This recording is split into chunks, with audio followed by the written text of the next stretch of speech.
మిథాలీ రాజ్‌తో పెళ్లి. ధావన్ ఆన్సర్ ఇదే. ఫ్రెండ్స్ గత కొద్ది రోజుల క్రితం అయితే ధావన్‌కి, మిథాలీ రాజ్‌కి అయితే మ్యారేజ్ జరగబోతుంది అనంటూ భయంకరంగా అయితే వార్తలైతే వచ్చాయన్నమాట మనకు సోషల్ మీడియాలో. సో, ఒక రకంగా చెప్పాలంటే అందరూ కూడా దాన్ని 100% నిజం కూడా అని నమ్మారు. ఎందుకంటే ఇద్దరు కూడా పెద్దగా దాని గురించి ఏమి స్పందించలేదు. దాని గురించి అసలు పట్టించుకోలేదన్నమాట. సో, దానికి సంబంధించిన వీడియోస్, దానికి సంబంధించిన చాటింగ్ కూడా కొంతవరకు ఫేక్ చాటింగ్ కూడా బయటపడింది. సో, అదంతా చూస్తే ఖచ్చితంగా వాళ్ళిద్దరూ లవ్‌లో ఉన్నారు అన్నట్టయితే వార్తలొచ్చాయి. ఎందుకంటే ధావన్‌కైతే డైవోర్స్ అయిపోయిందనమాట. ఆయేషా ఖాన్ తనైతే వదిలేసింది, వెళ్ళిపోయింది. తన బిడ్డను కూడా కలవడానికి తను ఒప్పుకోవట్లేదు అనంటూ సోషల్ మీడియాలో తన బాధను కూడా వ్యక్తం చేశారు శిఖర్ ధవన్ అప్పట్లో. సో, దాని తర్వాత మిథాలీ రాజ్‌తో మ్యారేజ్ జరగబోతుంది అనంటూ వార్తలొచ్చాయి. వార్తలైతే వస్తున్నాయన్నమాట.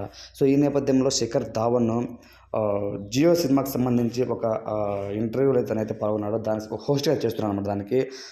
దానికి సంబంధించి తను ఎట్టకేలకు మిథాలీ రాజ్‌తో సంబంధాన్ని తనైతే బయటపెట్టాడని చెప్పుకోవచ్చు. అదంతా ఫేక్ న్యూస్, ఎవరు నమ్మకండి. ఆ న్యూస్ నాకు వరకు వచ్చింది.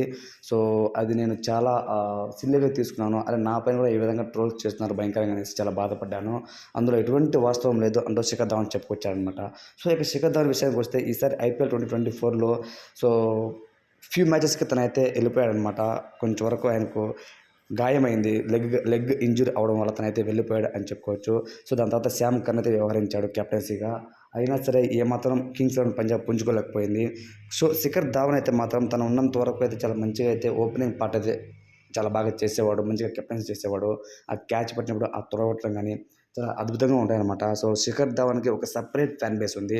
కాకపోతే ఏంటంటే ఇటువంటి ట్రోలింగ్స్, మిథాలీ రాజ్‌తో మ్యారేజ్ అంట. సో, ఇవన్నీ చూస్తే నిజంగా చాలా బాధ ఫ్రెండ్స్. ఎందుకంటే అలాంటివి ఎవ్వరిపైన రాకూడదు. ఎందుకంటే ఇప్పుడు మనం చూస్తున్నాం హార్దిక్ పాండ్యాకు డైవోర్స్ అయిపోయింది. తన గురించి కూడా కొంతవరకు బ్యాడ్‌గా రాస్తున్నారు. ఇదంతా రాస్తూ ఉంటే ఏమవుతుందంటే వాళ్ళు రిథమ్ కోల్పోయి మేబీ వాళ్ళ టీమ్ కానివ్వచ్చు, మన ఇండియన్ టీమ్‌కే చాలా అయితే బ్యాడ్‌గా ఉంటుందన్నమాట. వాళ్ళ పెర్ఫార్మెన్స్ 100% ఆడలేరనమాట ఇవన్నీ టెన్షన్స్‌తో. సో, కాబట్టి శిఖర్ ధావన్ క్లారిటీ ఇచ్చారు కాబట్టి ఇకనైనా సరే మిథాలీ రాజ్‌కి, శిఖర్ ధావన్‌కి ఉన్నటువంటి సంబంధాన్ని అది ఇది అనంటూ చెడ్డ రాతలు రాయరు అని నేను కోరుకుంటున్నాను. సో, ఈ వీడియోపై మీ ఒపీనియన్ కామెంట్ రూపంలో తెలియచేయండి. Thanks for watching.